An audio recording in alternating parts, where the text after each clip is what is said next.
Welcome to Achieve Revision and Practice Learning videos.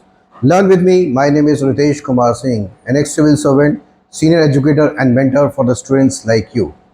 This is a part of a multiple series comprising of multiple choice questions, GS answer writing, case studies, essays, important locations and important current affairs.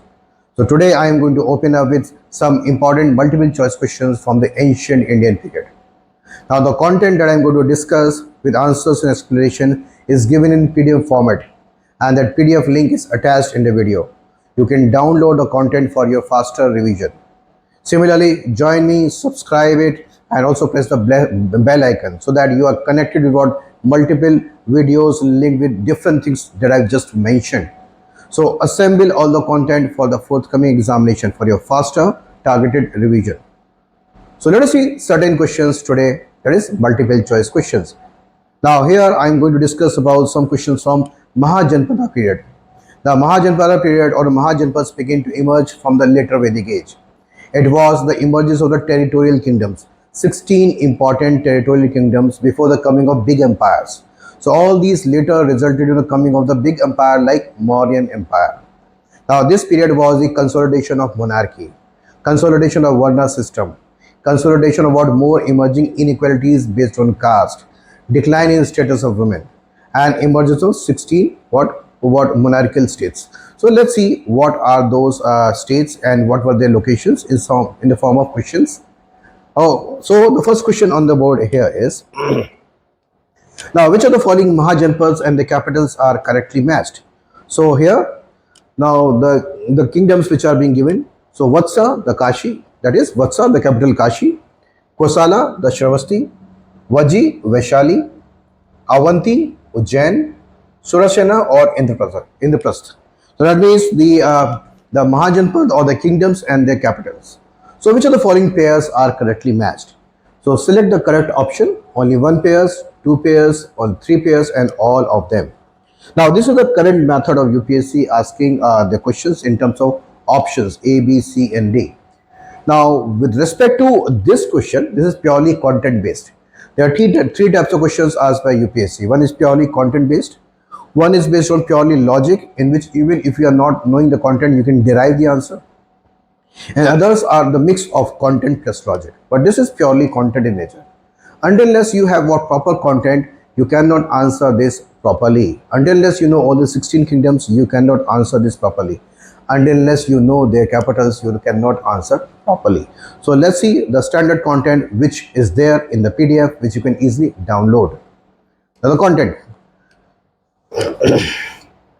Now first of all, I'm starting about the Mahajanpad, so where it is being mentioned. Yes, that means the source. The source is Anguttara Nikaya, the Buddhist scripture which mentions about the 16 great kingdoms or the Mahajanpadas at the beginning of the 6th century BCE, before Common Era. Now they emerged during the Vedic period, means the later Vedic period that we are talking about. Now the history of the emergence of Mahajanpadas can be linked to the development of eastern Uttar Pradesh, this expansion of human settlements from the western part of the country towards the eastern part. So eastern Uttar Pradesh and western Bihar during the 6th to 4th century BCE, where agriculture flourished due to the availability of fertile lands and the production of iron production, because they were moving closer towards the iron ore mines. Yes, they were becoming. Now hence let's see all the 16 kingdoms one by one. So first was here given is Anga. So Anga, the capital is Champa. So capital is Champa. So it is finding reference in the Mahabharata and the Atharvaveda. Now let us stick to the capital part only, because the question is only asking the capital part and the other content is different for your own self-reading and revision. Now Magad, capital Girivraj oblique Rajgriha. Kashi, so capital Kashi. Now Vatsa, capital Koshambi. So one of the options, one of the kingdoms which have been shown in the question is Vatsa. So Vatsa, Koshambi. So let's see whether it is being properly matched or correctly matched in the question. So Vatsa is here getting with Kashi. So this is a wrong. The first is wrong here. Now the Kushala capital is Shravasti. Now Shurasen capital is Mathura. So Shurasen is also there in the question. So let's see the question again. So Surashen, it is talking about that it is Indraprastha. So this is again wrong.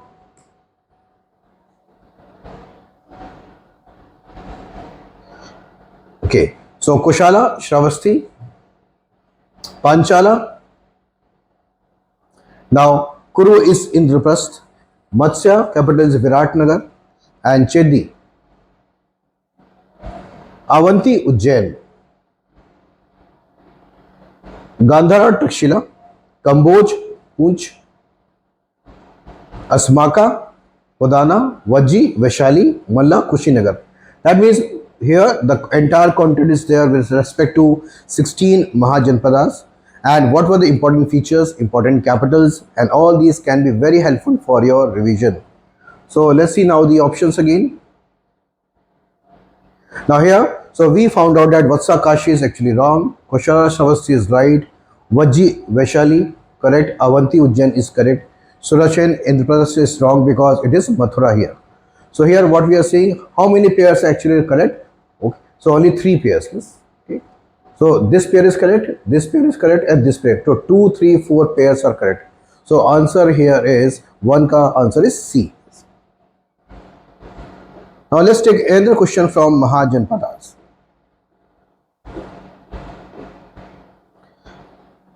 Consider following statements about Mahajanpadas and administrative system. Now first is the village headmen Gramani were responsible for village administration. So that means again it is purely theoretical in nature and unless you know exactly, you cannot answer, you cannot deduce whether the first option or the first line is right or wrong. The peasants had to pay bali, which was compulsory tax, whether it's compulsory or voluntary, you should be knowing perfectly. Equal to 1/3 of the produce, whether it's 1/3 of the produce or 1/4 or 1/5 or 1/6, again you should be knowing exactly. So it's purely content based. Now third is the strengthening of patriarchal control led to increased subordination of women. And the fourth, the period led any legal or judicial state systems. So let's see some of the lines which you can deduce logically. For example, the line number 3. The strengthening of patriarchal control led to the increased subordination of women. Yes, this was a period when the patriarchy was gradually becoming strong. Monarchy, the control of resources were moving towards the hand of more men. Women have seen a declining status right from the later Vedic age, and hence even in this period there is a more powerful patriarchy emerging. So here the third statement is actually correct. The period led any legal or judicial system. Again, this can be doubtful because this is the coming of monarchy, the kingdoms, and kingdoms require judicial and legal systems. Okay, so here, so when the kingdoms are there, when they become powerful, monarchy become powerful, so they require a punishment system, a law system, or a legal system. So in this regard, the fourth statement is can be wrong. Yes, the period led, no, it had legal or judicial system. Now here this is purely what your content. So 4 statements here, 2 can be deduced on the basis of logic and 2 requires definitely command over the content. So let's see the content part now. So how many of the options are correct? Only 1, only 2, only 3 or only 4? So let's see the content part. Typical villages. So inhabited by various castes and communities, headed by the village headman called Gram Bhojaka or Gramini. That means the first line is correct. Now the peasants have to pay a compulsory payment called bali. So half of the statement, second statement is also correct, but what was the volume of tax which was collected by special officers called bali sadaks? Now 1/6 of the produce was collected as tax. So in the statement that we have seen before, it was talking about 1/3. So this is actually wrong. Yes, second statement is actually wrong. First is correct, village headman was Gramani. Second is wrong. Let's see the third also. The strengthening of the patriarchal control within the household led to the increased subordination of women. Now this has been mentioned by what different sources. Different Brahminical, Buddhist, Jaina texts point towards the low status of women. So this means the third statement is correct. Now the Indian legal and judicial system originated in this period. So fourth statement was saying that legal and judicial system was lacking. So that means fourth was a wrong statement. The tribal community has now been clearly divided into four classes: the Brahmanas, the Kshatriyas, the Vaishyas, and the Shudras. The Sutras.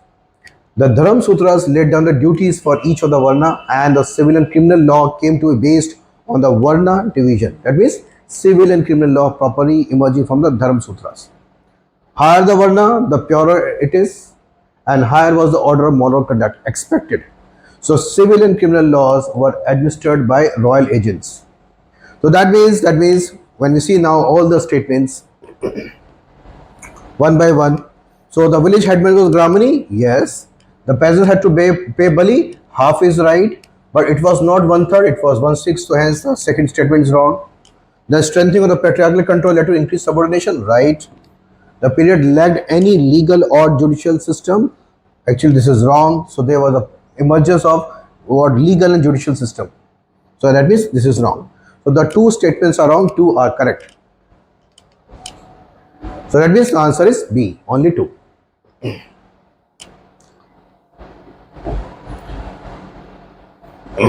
Now let's see the next question. Which of the following kings, their capitals and reign in which a Buddhist council was conducted are correctly matched here? Correctly matched.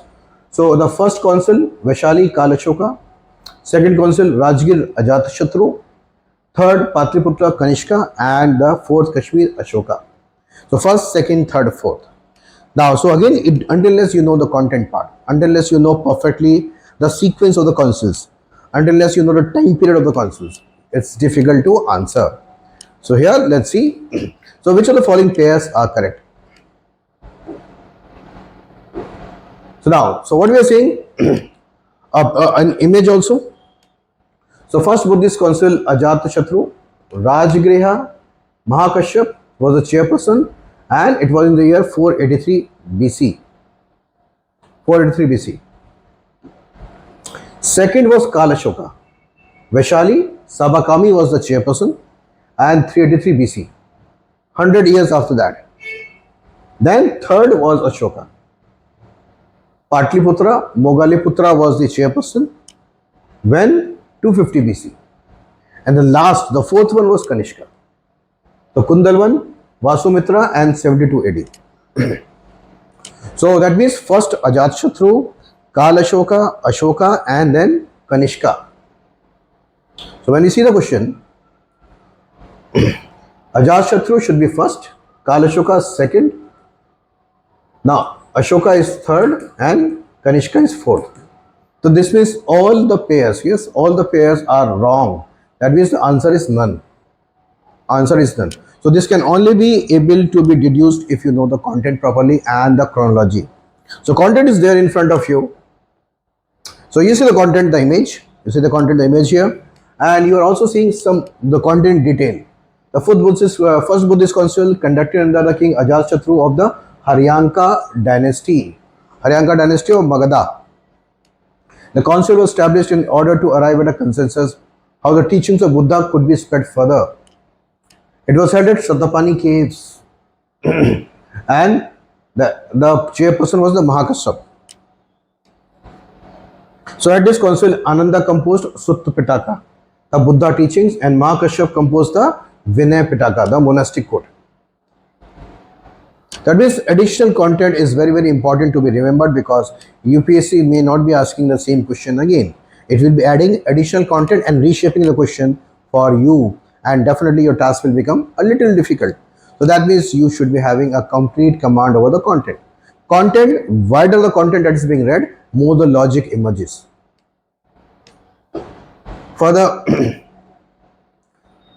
now second Buddhist council conducted under patronage of King Kalashoka of Shishanaga dynasty, again Magad. Now it was held in 383 BC, it was held at Vaishali. Now Sabakami presided over the council. The main objective was to discuss the 10 disputed points under the Vinay Pitaka. Now it was here the first major split happened. Two groups that would later evolve into Theravada and Mahayana. Now, next, the third Buddhist concept. Now, this was under Ashoka, on the Mauryan dynasty. Patliputra, the chairperson was Mogaliputta Tissa. Main objectives to purify Buddhism from opportunist factions and corruption. So that means not simply remembering which king conducted the first council or the second council, not simply remembering in which place it was held or they were held, not simply remembering who is the chairperson or who was the chairperson or what was the year. Also remembering the objectives, what text emerged. Okay? And finally, all the things which are in detail should also be remembered. Fourth Buddhist council conducted by the patronage of King Kanishka of Kushana dynasty. Where? In Kashmir, Kundalwan. And Vasumitra and Ashwaghosh presided over this council. So the answer was D because none of the pairs were actually correct.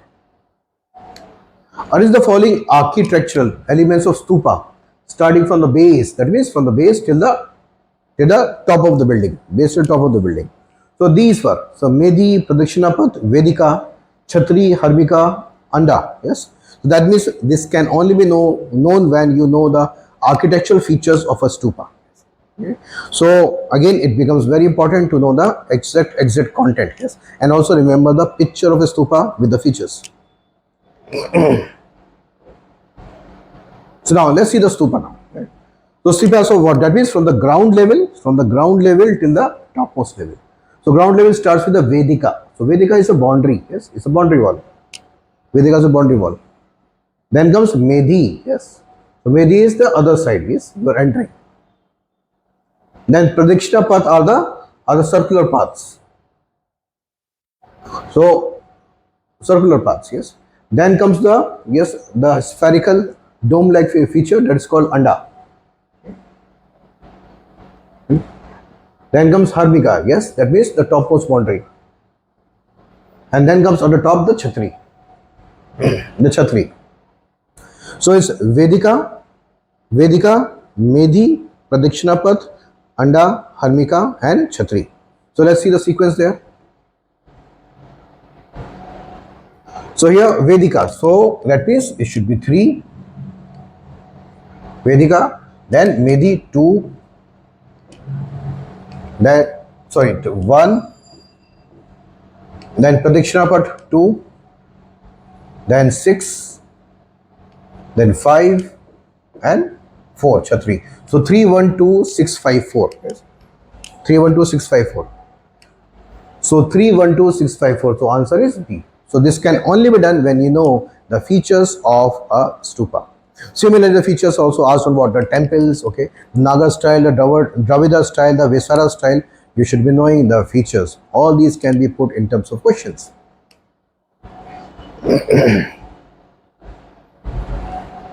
Now, so let's see the next question. Which of the following dynasties in ancient India were known for their Buddhist patronage, construction of stupas, birth of Amravati school and the issue of large number of 14 coins? Now here the confusion can be. Now for example, there are various dynasties which promoted Buddhism. There are various dynasties involved in what maybe construction of stupas. Now exactly you have to figure out which dynasty linked with Amravati school. Now exactly which dynasty is linked with what 14 schools. Now if you know these two, you will get the answer here. So and the options are Kushanas, Parthiyans, Satavahanas or Sakas. So if you are knowing Amravati school, if you are knowing the 14 coins, then you can identify the dynasty here from the options. So here let's see. So it is basically Satavahanas. So again you should be knowing the content, and the content should be very, very standard. Now here are the Satavahana coins.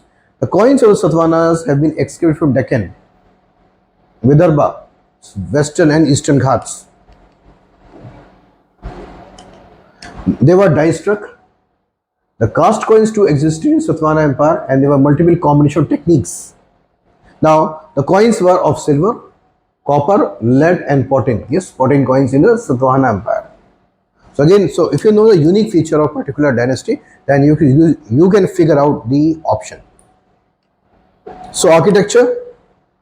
In the Satavahana phase, many temples called chaityas and monasteries called viharas were cut out of the rock.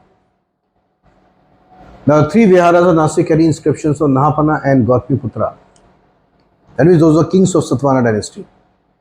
Now, the most important stupas which created was Amravati. Now, let's again see the question. The question was saying, which of the following dynasty promoted Buddhism, led to the construction of stupas, linked with what Amravati school and the Pottery coins. So many kingdoms, many dynasties were involved in promotion of Buddhism and construction of stupas or adding to the stupas. Okay? But here is, you cannot figure out from these four until unless you know the exact feature linked with which dynasty. So here the answer would have been emerging if you know Amravati school linked with which dynasty and the Pottery school linked with which dynasty. And the answer here is the Satavahanas. The C is the answer, Satavahanas. So here most important thing that we have known so far is that until unless you have got a standard content, you cannot derive the answers. Standard content also builds your logic. Yes. So just doing the rote learning will not be helping. So this is the place you can definitely learn and become partners in your success. So these videos will be very, very regular, and whatever I've shown on the board is given there in the PDF form, which is in the link of this video. So please download, collect and assemble all the PDFs which will be helping you in revising for the forthcoming examination and making you confident. And as I told you, there are multiple series here. This is just the MCQ part, but there are series on the important locations. There are series on even GS answer writing, essay writing, case studies, and also some important current affairs topics. So please subscribe the channel, press the bell icon so that you are not going to miss any of the content. Thank you for participation. Let's meet in the next video. Thank you.